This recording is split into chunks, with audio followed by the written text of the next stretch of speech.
ambient spacetime, and Minkowskian spacetime. Every event generated on the event horizon surface becomes immediately fixed in that present moment.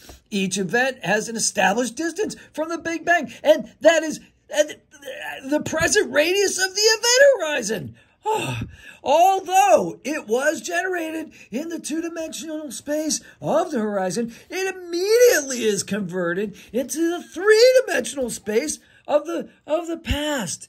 That event has the four-dimensional address, three space characteristics in one time, specific to that event. Oh my God!